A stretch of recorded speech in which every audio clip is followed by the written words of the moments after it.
Hey everyone, welcome to Lovely J Podcast. I am Coco. Hope you're all having a great day. Today I'm going to be cooking some chicken and noodles. Y'all know we love chicken and noodles around here. It's cheap and it's easy to cook. I'm not going to say my recipe is a hard one because it really isn't. A lot of people like a lot of things in their chicken and noodles. And we're going to talk later on about when did you realize that racism still existed? Yeah, I think we should talk about that. Before, this is what, the last day of Black History? Yeah, we should really talk about that. I did celebrate Black History Month, and I did it in my own way. And that was by being thankful to those who paved the way for me and so many others. I posted as much as I could about it. Every time I saw something about Black history, I did post on it on my social media accounts. But I'm very thankful for those who came before me, like the Martin Luther Kings, the Malcolm X's, even down to Farrakhan. Let me tell y'all about Farrakhan. Farrakhan may not be, he's Islam, right? But Farrakhan speaks with a lot of sense. Outside of him saying that, he believes in Jesus Christ and well, I don't know if he do or not, because I don't get that deep into him. But I like his teaching on how to treat people and how to stand up for yourself. I'm not going to lie, I like that. I like the way that he says that we should be treated as women. However, I'm not willing to change my religion to get that treatment, because I like my religion. I love where I'm at. Well, not religion, but I love my relationship with God where I'm at right now. But some of the things that he say is in the Bible. They just take it from the Bible and they add it to whatever books they want to add it to, the Quran or some other exchange. But I'm not here for that, to debate on who's right or who's wrong about whatever religion a person decides to choose. Because that's one thing that God did give us, is the right to choose whichever direction we want to go in life. And that's something that the Constitution also gives us, is freedom of speech and freedom of our liberties. But only the problem with this thing is the Constitution really isn't for black people. No, it's not. Get mad all you want to. But I had to learn the hard way about racism. I saw racism as I was growing up as a child, how my parents were treated differently at some of the stores, the local stores. I would call names, but at the same time, my parents did respect the people who owned these stores, because some of these people were the only places where they could get credit at. And that at this time, it's just like it is. Staying in debt to keep the family going. It's no difference now than what it was back then. The only difference is more money's involved now. But my parents, they had to get food on credit, get diapers on credit, hair supplies, clothing. And at the end of the month, they would have these big debts that they had to pay off, and then the cycle starts right back. So they couldn't get ahead. And I would always hear Mama say, "We can't get ahead like this, Marshall. We can't get ahead." They couldn't get ahead like they wanted to. And a lot of reasons for that is because of racism. A lot of times in our towns, we don't realize that racism still exists. And it's still some white people willing to make it hard on a black person. So I knew as a child we always had to deal with racism. And then as I started growing up in my 20s, I didn't really pay attention to it. To me, it didn't seem as bad in my 20s and my 30s. And that's because I wasn't paying attention to it. I wasn't focused on it. I was out here drinking and partying and doing my thing. And at the time when you're able to work and make good money, you don't care about who is calling the shots. You really don't even pay attention. As long as you get what you want, it's like, forget about everybody else. So during that time, I really did not pay attention to how bad it was. Now, I have always paid attention to police brutality for the simple fact of the things that I went through as a black woman. So I've always paid attention to that. But I never let it take root in me, never let it get me to the point where I felt like I needed to protest or anything, that resembles protest. I just dealt with the consequences of what had been done and moved on.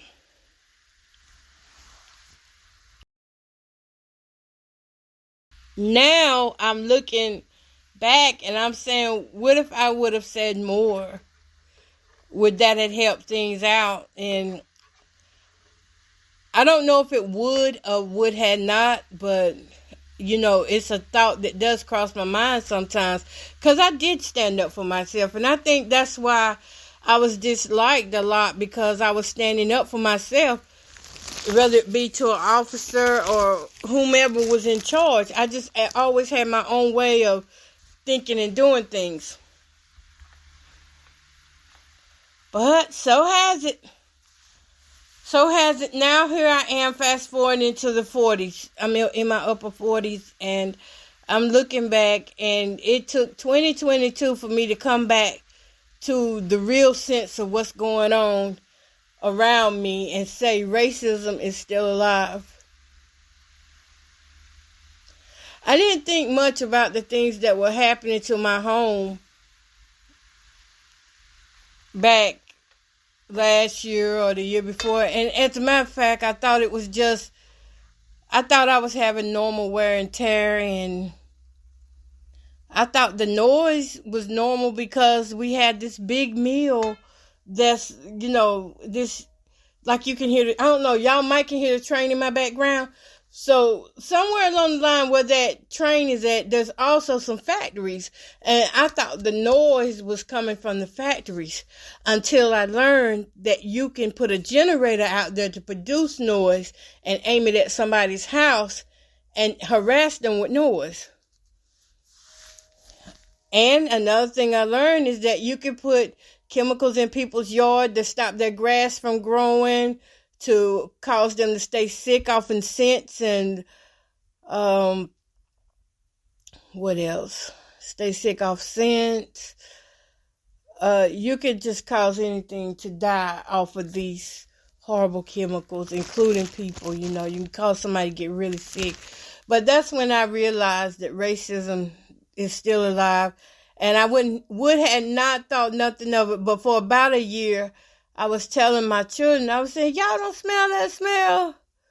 For a year, I smelled this certain scent in my house, and I was like, okay, I'm not going to stress out about it. Maybe it's just coming from these new factories just up, because sometimes, they let out these fog smokes, and you don't know what be in them things, and they could be causing it to be funky. So I didn't think nothing about it. Y'all, I gotta cook and talk, okay? Because I got granddaughters to feed before it's bedtime. But I didn't think nothing about it. What gave it away? Oh, y'all better listen up to what gave it away. What y'all think gave it away? That all of that stuff was not true, what I was thinking in my head, that it wasn't the factories doing it, but it was people. What gave it away was when they set the scent off one day. Well, when the scent set off one day, I went outside. When I started smelling it, I went outside, and I was like, I just got to get out of here. Let me go outside and get some fresh air, because I thought it was only in my house. And it wasn't. It was in and around my house. To this day, I don't know what it was, but I can tell you this. The old man met me. I met the old man. He was heading back to where he lived until I spotted him, and I just started talking, and I just started doing like exercises and things, to try to calm it down some, and at the same time, this man kind of catches me off guard too, because to be honest, I didn't know that man was back there. And here I am this whole time. I done went like 11 years not even locking my front door. Didn't have the need to lock the front door. Nobody bothered me like that. Or they may have bothered me like that. But if they did, I didn't realize they were here. But anyway, this guy, once I spotted him, I was like, hey, do you need some help? Do you need some help? And he started talking to me. Who lives over here? This old raggedy trailer. Who lives over here?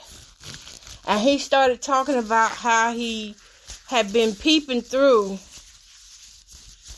the blinds and, the windows to see what was in it, I guess because of how I kept the yard, he probably felt like didn't nobody live here. And I'm going to tell you, ladies, if you are single, keep your home as if a man do still stay with you. Because I feel like, especially single black women, when they find out we single and we black, they attack us like, and they is racist people. Because racist people, racist people. Just anyways, keep your grass up. If you can't do nothing else in your home or can't afford nothing else, pay somebody to cut your grass and keep your yard up. Because that will say somebody's there of strength. Because if they just see you as a woman, they don't see no strength on a woman. I don't care who it is. I don't care how strong that woman is. It could be Oprah Winfrey. If Oprah did not have, what's that man that be on her side? God, what is his name? I forgot his name, y'all. But Stedman. If she didn't have Stedman on her side, she probably would get taken advantage of a lot too. Now, we know how that roll, but we ain't going to get into Oprah relationships. But I'm using that as an example to say that when a woman is single and it's obvious, that woman gets taken advantage of. And that woman goes through a lot of, y'all, I'm pouring this water in this chicken, goes through a lot of harassment because of it.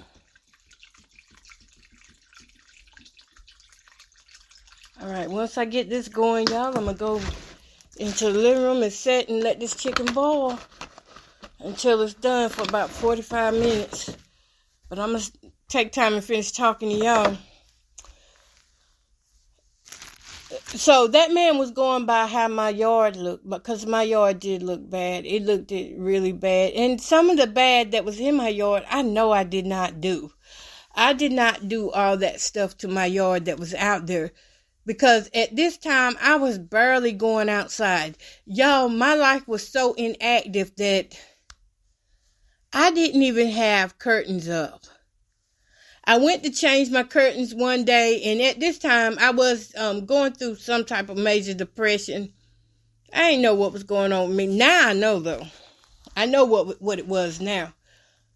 But I was going through so much mentally at the time, I did not even put no curtains up. And so this man walks by, and he's been looking in my house the whole time, sizing up who lives here and who don't live here, basically saying that nobody live here and this was abandoned house that needed to be tore down. And I was like, what in the world? What gives people the right to even come onto somebody else's property and even make that type of suggestion to them? Not only was it suggested about me, but it was suggested about the other side, my neighbors. And the guy said he wanted to buy the whole spot up. That's what he said. He said, if I can, I will buy this entire side up and and do what I want to do with it because I don't want nobody around me. And I was like, what? He said, I don't want nobody around me. And I was like, oh my God. And then, so I just start, playing it off. And then he starts telling me about how my granddaddy took the land from him. My great granddaddy, who brought this property that I live on. He started telling the story of how they were bidding on this property and my granddaddy had the money to get it and he didn't have the money to get it. So the only thing that really kept him being nice to my granddaddy was the fact that my granddaddy was a nice man, that he was a man of business. So I need to put on my business suit, right?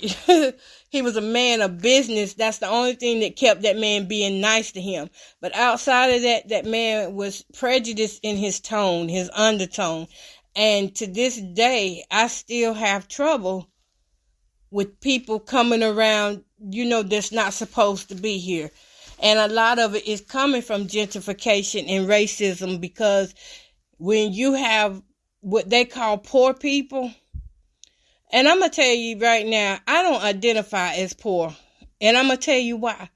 Because I pay my bills, I pay taxes, I do what I'm supposed to do as an American citizen.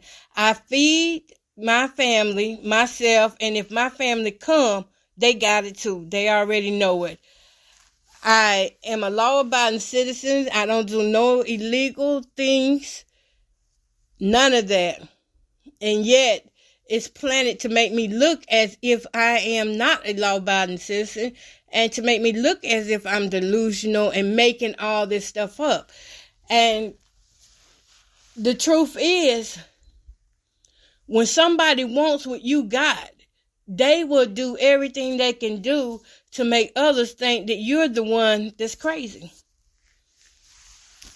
So that racism started kicking in, playing, and Lord have mercy. And I tell you, that's when I started opening up my eyes to realizing that racism is more than real. It's still happening. It's still happening daily. So when we celebrate Black History Month, some of you only celebrate for a month. I celebrate every day, because it's every day that I'm a Black woman that's under some type of persecution. Racism is so bad, they found a way to make not only white people hate Black people, but Black people hate Black people. When I see the informants that are in this town, I'm like, don't you know you're bringing down your own history?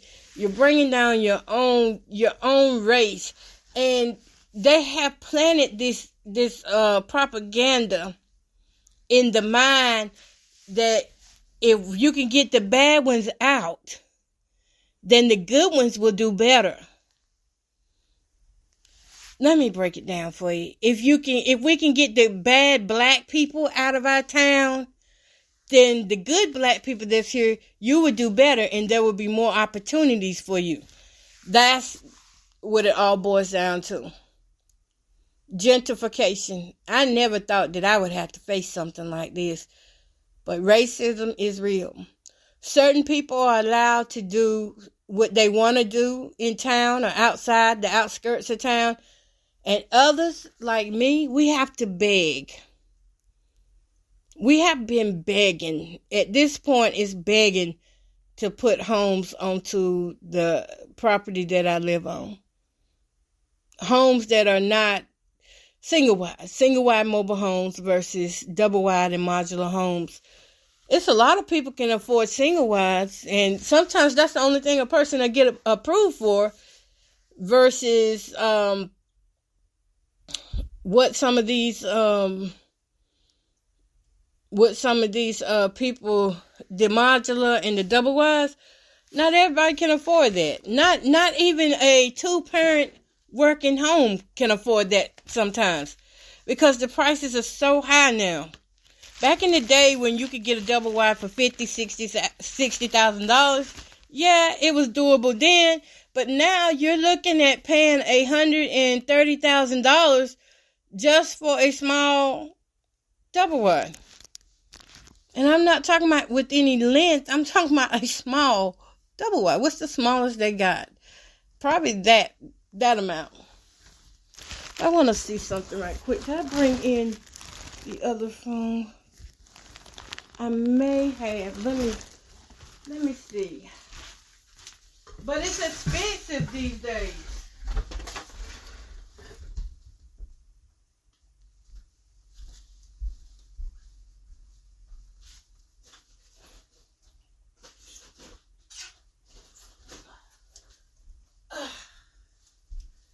Give me a little time. If y'all don't mind.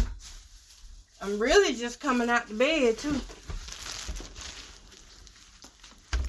But I'm not going to tell y'all that story because I don't want to get off topic. But racism has been going on for a long time. Let me see.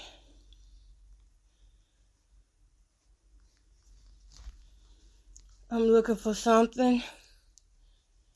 And if y'all would give me a second to find it.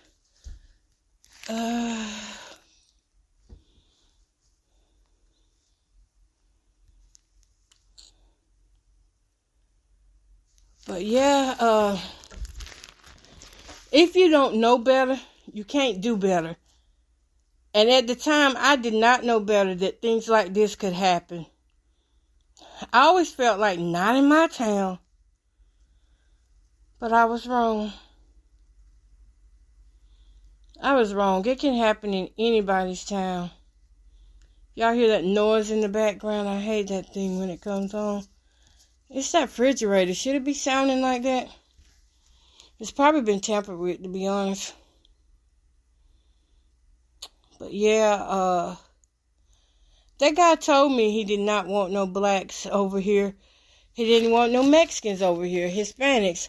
He said that he wanted to be here by himself and only that you know where I got that, as a matter of fact, you know where I got the term blackball from? I got it from him.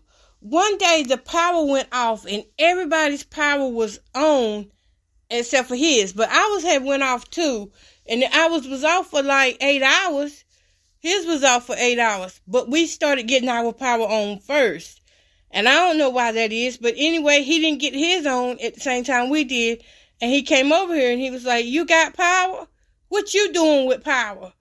I said, "I don't know. It just came on." And then he was like, "Well, I must be blackballed then because everybody's got power except for me. And that ain't right." And I was like, "Well, I didn't know nothing about it." And that makes me feel like at the same time that my entire community being is in some type of, I don't know what this is called, what they're doing. But it's in some type of something that's not good for any of us. Not for any of us. But this racism thing is real. And I think the older we get, the more we will see what we couldn't see when we were younger. When I was younger, I couldn't see into racism like that. But as I get older, it's like, oh my God, this is so sad, and I just hate that we have to go through. And you would think at 2024 we'd be far and beyond this, but we're not. The work has even begun to start in this area, because for one thing, the people that know that it goes on, they're not brave enough to speak up about it.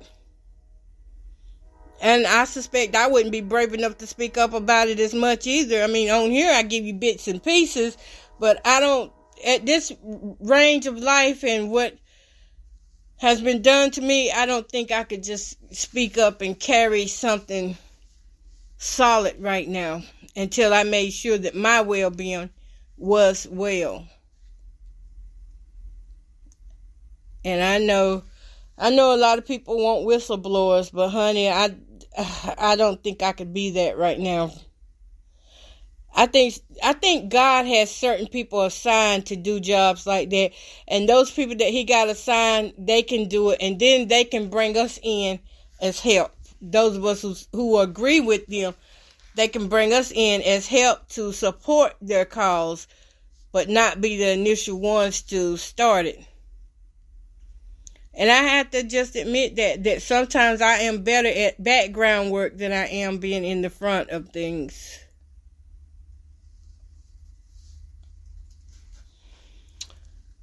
I'm trying to see if I can find any of the videos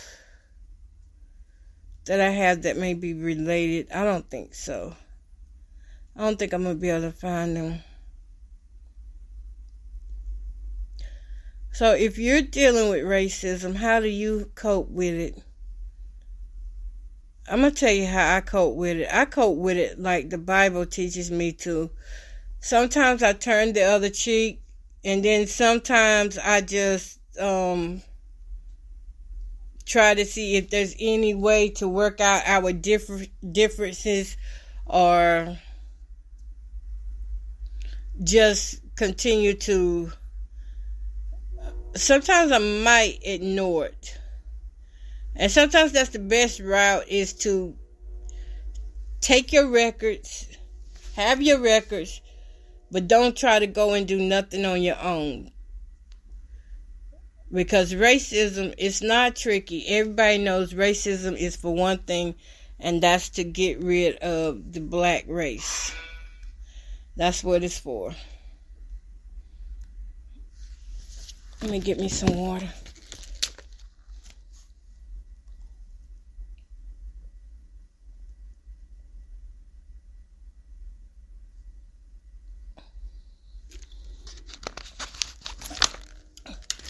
Ooh, yeah.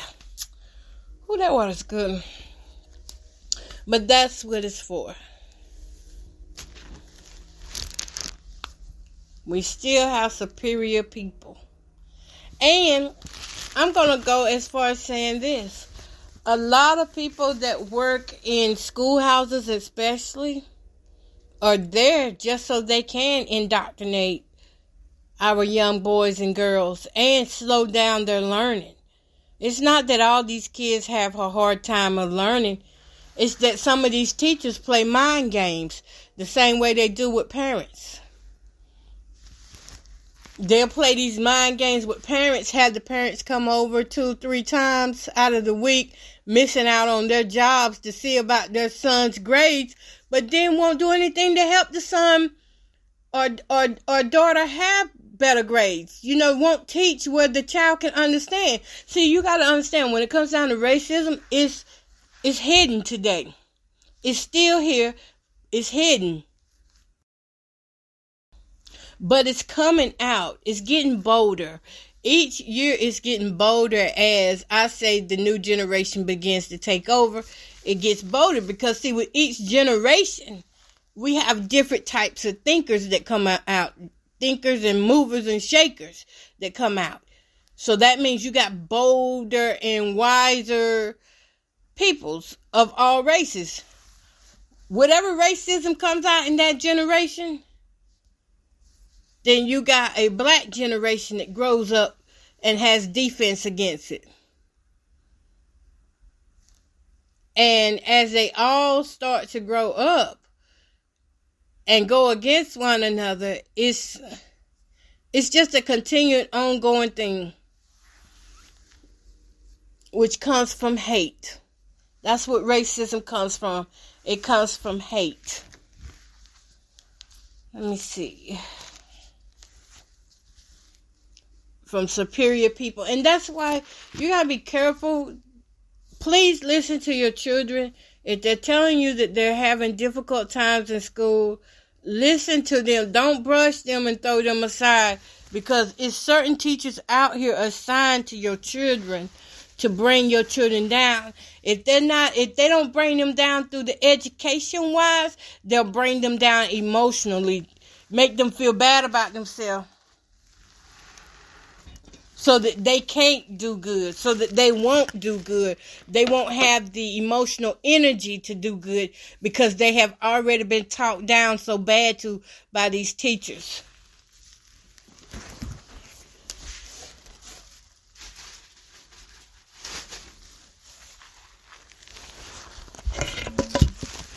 Y'all, I'm doing stuff and talking to you at the same time.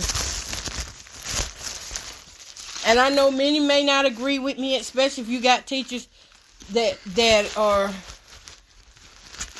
you got teachers as your family member, or you are a teacher, you might not agree with me. That might not happen to you. And that's good. If it ain't never happened to you, to God be the glory.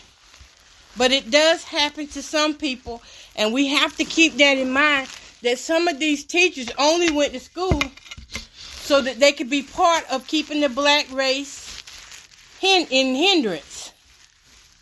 They didn't go to school to learn to teach everybody. They had certain people in mind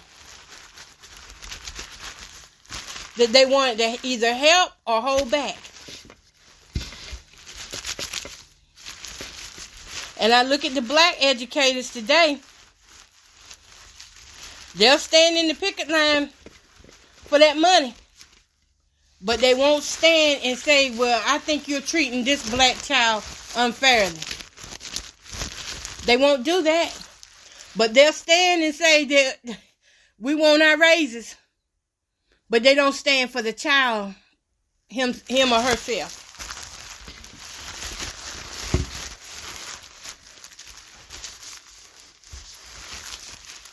And I've seen this happen before. That's why I can speak on it.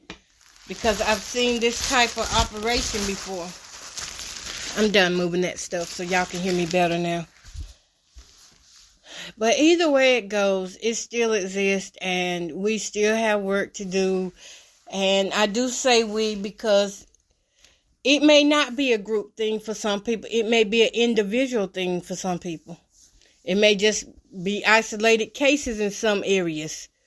But in other areas, it's in the huge numbers. Yeah. All right, y'all. So that's all I had to really say on that. I don't want to talk too much on it because it's a lot of emotional pain when it comes to racism. I've been hurt so bad in these last few years emotionally that even talking about it just can bring on chest pain or just make me upset. And that's the last thing I need to do. So I don't want to talk about it too much.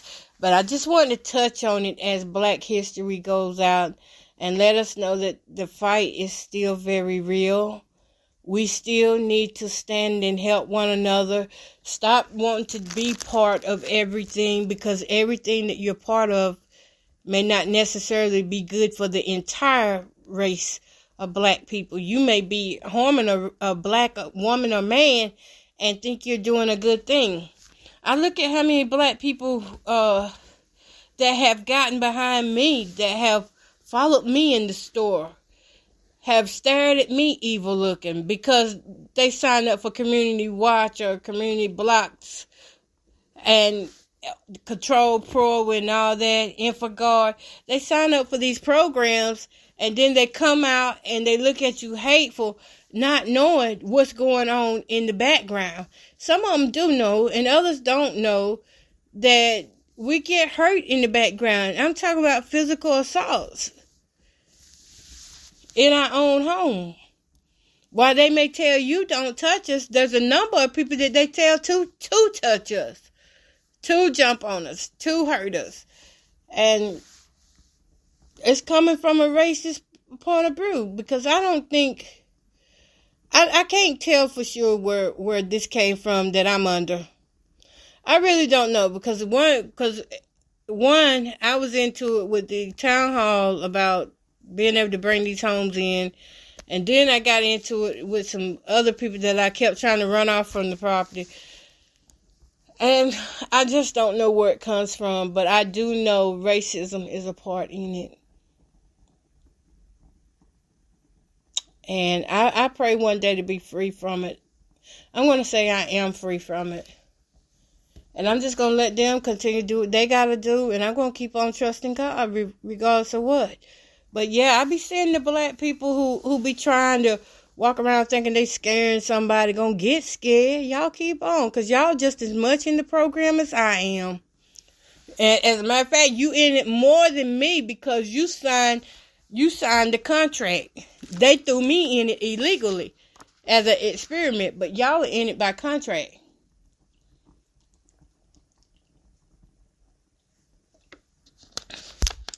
And you're not allowed to do certain things. You have a handbook that you have to go by.